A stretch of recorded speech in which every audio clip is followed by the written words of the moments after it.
ಬೆಂಗಳೂರಲ್ಲಿ ಸರಣಿ ಅಪಘಾತ ಮಾಡಿದ ಕೇಸ್ಗೆ ಸಂಬಂಧಪಟ್ಟಂಗೆ ರ್ಯಾಶ್ ಡ್ರೈವಿಂಗ್ ನಿರ್ಲಕ್ಷ್ಯದ ಆರೋಪದಡಿ ಈಗಾಗಲೇ ಕೇಸ್ ದಾಖಲಾಗಿದೆ, ಎಫ್ಐಆರ್ ಆಗಿದೆ.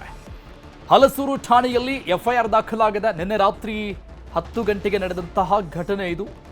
Rash driving, drink and drive, ನಿರ್ಲಕ್ಷ್ಯ ಡ್ರೈವಿಂಗ್ ಆರೋಪದಡಿ ಹಲಸೂರು ಠಾಣೆಯಲ್ಲಿ ಎಫ್ಐಆರ್ ದಾಖಲಾಗಿದೆ.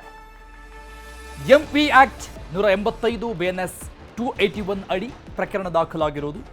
ನಟ ಮಯೂರ್ ಪಟೇಲ್ ಅವರು ಸ್ವತಃ ಕಾರು ಚಾಲನೆಯನ್ನ ಓಡಿಸ್ತಾ ಇದ್ರು. ಅವರ ಫಾರ್ಚುನರ್ ಕಾರ್ ಏನಿತ್ತು ಅದನ್ನ ಸೀಸ್ ಮಾಡಲಾಗಿದೆ. ಪ್ರಕರಣ ಸಂಬಂಧಪಟ್ಟಂಗೆ ಈಗ ವಿಚಾರಣೆಗೆ ಬರೋದಕ್ಕೆ ಸೂಚನೆಯನ್ನ ಕೊಡಲಾಗಿದೆ. ಹಲಸೂರು ಸಂಚಾರ ಠಾಣೆಯಲ್ಲಿದೆ ನಟ ಮಯೂರ್ ಪಟೇಲ್ ಅವರ ಕಾರು. ಆದರೆ ಇಲ್ಲಿವರೆಗೂ ಕೂಡ ಅವರನ್ನ ಸ್ಟೇಷನ್ಗೆ ಕರೆದುಕೊಂಡು ಬರುವಂಥ ಪ್ರಕ್ರಿಯೆಗಳಾಗಲಿ, ಕಾನೂನಾತ್ಮಕವಾದಂಥ ಬೇರೆ ಪ್ರಕ್ರಿಯೆಗಳಾಗಲಿ ಯಾವುದೂ ಆಗಿಲ್ಲ ಅನ್ನೋದು ಸದ್ಯಕ್ಕಿರುವಂಥ ಗಂಭೀರ ಆರೋಪ ಆಗಿದೆ. ನಿನ್ನೆ ರಾತ್ರಿ 10 ಗಂಟೆಗೆ ಆಗಿದೆ. ಅವರನ್ನ ಆಕ್ಸಿಡೆಂಟ್ ಆದ ನಂತರದಲ್ಲಿ ಚೆಕ್ ಕೂಡ ಮಾಡಲಾಗಿತ್ತು.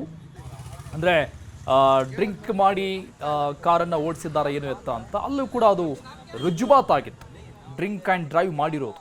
3 ಕಾರುಗಳಿಗೆ ಗುದ್ದಿರೋದು. 2 ಸ್ವಿಫ್ಟ್ ಕಾರು, 1 ಸರ್ಕಾರಿ ವೆಹಿಕಲ್ ಅಂತ ಮಾಹಿತಿ ಇದೆ. ಫಾರ್ಚುನರ್ ಕಾರನ್ನು ಈಗ ಸೀಸ್ ಮಾಡಲಾಗಿದೆ. ಸ್ಟೇಷನ್ನಲ್ಲಿದೆ ಸದ್ಯಕ್ಕೆ. ಆ ದೃಶ್ಯವನ್ನು ನೋಡ್ತಾ ಇದೆ. ಕುಡಿದ ಮತ್ತಲ್ಲಿ ಸರಣಿ ಅಪಘಾತದ ಕೇಸ್ಗೆ ಸಂಬಂಧಪಟ್ಟಂಗೆ ಈಗ ನಟ ಮಯೂರ್ ಪಟೇಲ್ ಅವರನ್ನ ವಿಚಾರಣೆಗೆ ಕರೆಯೋದಕ್ಕೆ ಪೊಲೀಸರು ಮುಂದಾಗಿದ್ದಾರೆ. ವಿಚಾರಣೆಗೆ ಬರೋದಕ್ಕೆ ಬುಲಾವ್ ಕೊಡಲಾಗಿದೆ. ಇವತ್ತು ಸ್ಟೇಷನ್ಗೆ ಹಾಜರಾಗಬೇಕು ಅಂತ. MA ಆಕ್ಟ್ 185 BNS ಆಕ್ಟ್ 281 ಕಲಂ ಅಡಿಯಲ್ಲಿ ಕೇಸ್ ದಾಖಲಾಗಿರೋದು, FIR ಆಗಿರೋದು. ಇದು ಡ್ರಿಂಕ್ ಆ್ಯಂಡ್ ಡ್ರೈವ್ ಕೇಸ್ ಸೇರಿದಂಗೆ, ನಿರ್ಲಕ್ಷ್ಯದ ಚಾಲನೆ ಸೇರಿದಂಗೆ ಒಂದಿಷ್ಟು ಕೇಸ್ಗಳನ್ನು ಹಾಕಲಾಗಿದೆ. ಅಪಘಾತಕ್ಕೆ ಒಳಗಾದಂತಹ ಕಾರು ಮಾಲೀಕರು ಕೊಟ್ಟಂತ ಕೇಸ್ ದೂರು ಮೇಲೆ FIR ದಾಖಲಾಗಿರೋದು. ಡೀಟೇಲ್ಸ್ ಕೊಡ್ತಾರೆ ನಮ್ಮ ಪ್ರತಿನಿಧಿ ಮಂಜು ಆರ್ಯ, ಲೈವ್ನಲ್ಲಿ ಜಾಯ್ನ್ ಆಗ್ತಾ ಇದ್ದಾರೆ. ಮಂಜು, ನಿನ್ನೆ ರಾತ್ರಿ ಸರಿಸುಮಾರು 10 ಗಂಟೆಗೆ ಆದಂಥ ಪ್ರಕರಣ ಇದು. ಆಲ್ಮೋಸ್ಟ್ ಸಂಜೆ ಆಗೋ ಹೊತ್ತು ಬಂತು ಇವತ್ತಿಗೆ. ಇಲ್ಲಿವರೆಗೂ ಯಾವುದೇ ರೀತಿಯಾದಂತಹ ಕಾನೂನು ಪ್ರಕ್ರಿಯೆಗಳು ಆಗೇ ಇಲ್ಲ ಅನ್ನುವಂಥದ್ದು ಸಹಜವಾದಂಥ ಅನುಮಾನ. ನಟ ಅನ್ನುವಂತಹ ಕಾರಣಕ್ಕಾಗಿ ಏನು ಮಾಡ್ದೇನೆ ಪೊಲೀಸರು ಸುಮ್ಮನಾಗಿಬಿಟ್ಟಿದ್ದಾರೆ. ಯಾರ್ದಾದ್ರೂ ಪ್ರಭಾವ ಇದೆಯಾ ಏನು ಎತ್ತ ಅನ್ನುವುದು ಸಹಜವಾದಂಥ ಪ್ರಶ್ನೆಗಳು ಬಂದೇ ಬರುತ್ತೆ. ಈಗ ವಿಚಾರಣೆಗೆ ಬರೋದಕ್ಕೆ ಸೂಚನೆ ಬಂದಿದೆ ಅಂತ ಮಾಹಿತಿ ಬರ್ತಾ ಇದೆ. ಯಾವಾಗ ಬರ್ತಾರಂತೆ ಮಂಜು?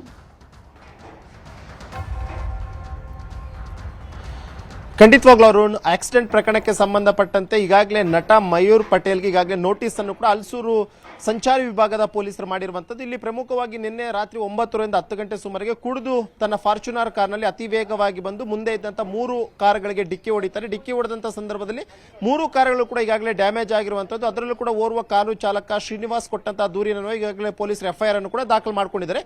ಜೊತೆಗೆ ನಿನ್ನೆ ರಾತ್ರಿನೇ ಫಾರ್ಚುನರ್ ಕಾರನ್ನು ಕೂಡ ಈಗಾಗಲೇ ಸೀಸ್ ಮಾಡಿಕೊಂಡಿದ್ದು ಪೊಲೀಸ್ ಸ್ಟೇಷನ್ ನಲ್ಲಿ ಇಟ್ಕೊಂಡಿರುವಂಥದ್ದು. ಇನ್ನೊಂದು ಮಯೂರ್ ಪಟೇಲ್ ಈತನಿಗೆ ಈಗಾಗಲೇ ನೋಟಿಸ್ ಅನ್ನು ಕೂಡ ಕೊಟ್ಟಿದ್ದಾರೆ. BNS ಆಕ್ಟ್ ಅಲ್ಲಿ 2 ಸೆಕ್ಷನ್ಗಳನ್ನು ಈಗಾಗಲೇ ಹಾಕಿರುವಂಥದ್ದು. ಅದರಲ್ಲೂ ಕೂಡ ಡ್ರಂಕ್ ಅಂಡ್ ಡ್ರೈವ್ ಮಾಡಿರುವಂಥದ್ದು 1 ಕೇಸ್ ಆಯಿತು ಅಂದರೆ ಮತ್ತೊಂದು ಕೇಸ್ ನಿರ್ಲಕ್ಷ್ಯವನ್ನು ವಹಿಸಿಕೊಂಡು ಅತಿ ವೇಗವಾಗಿ ಬಂದು ಅಪಘಾತ ಮಾಡಿರುವಂಥದ್ದು.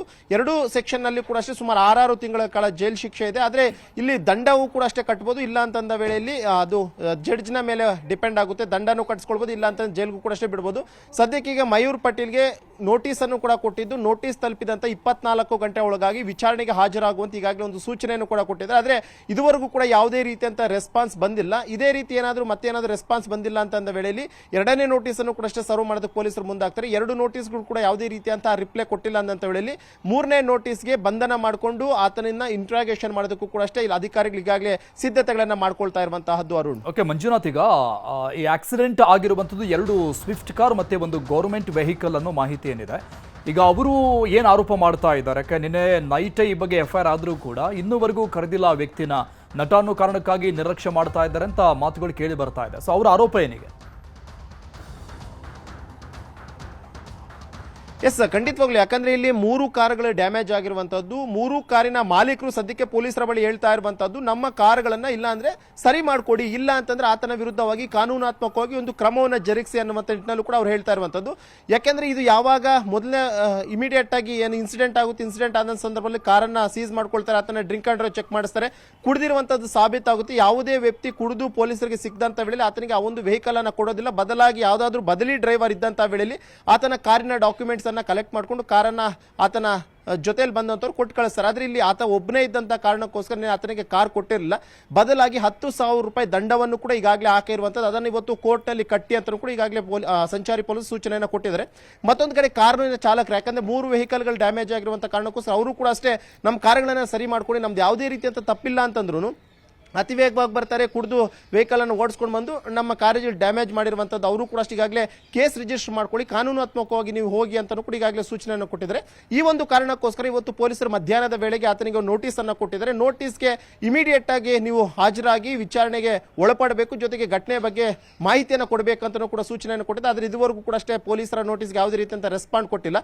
ಬಹುತೇಕ ಇವತ್ತು ಸಂಜೆ ಅಥವಾ ನಾಳೆವರೆಗೂ ಕೂಡ ಅಷ್ಟೇ ವೆಯ್ಟ್ ಮಾಡ್ತಾರೆ. ಯಾಕಂದ್ರೆ ಯಾವುದೇ ಒಂದು ನೋಟಿಸ್ ಅನ್ನು ಸರ್ವ್ ಮಾಡಿದಂಥ ವೇಳೆ 24 ಗಂಟೆಗಳ ಕಾಲ ಟೈಮ್ ಇರುತ್ತೆ. ಆ ಒಂದು 24 ಗಂಟೆಯಲ್ಲಿ ಯಾವುದೇ ರೀತಿಯಂತ ರೆಸ್ಪಾಂಡ್ ಅನ್ನು ಕೊಟ್ಟಿಲ್ಲ ಅಂತಂದ್ರೆ ಮತ್ತೇನಾದ್ರೂ ಕಾನೂನಾತ್ಮಕವಾಗಿ ಆತನ ನಾವು ಅರೆಸ್ಟ್ ಮಾಡುವಂತದ್ದು ಅಥವಾ ಮತ್ತೊಂದು ನೋಟಿಸ್ ಅನ್ನು ಸರ್ವ್ ಮಾಡೋದು ಅನ್ನುವಂಥದ್ದು ಹಿರಿಯ ಅಧಿಕಾರಿಗಳ ಗಮನಕ್ಕೆ ತಂದು ಅದಕ್ಕೆ ಪೊಲೀಸರು ಮತ್ತೇನು ಮಾಡಬೇಕು ಅನ್ನುವಂಥದ್ರ ಬಗ್ಗೆ ನಿರ್ಧಾರವನ್ನು ಕೈಗೊಳ್ತಾರೆ. Arun, thank you Manju details.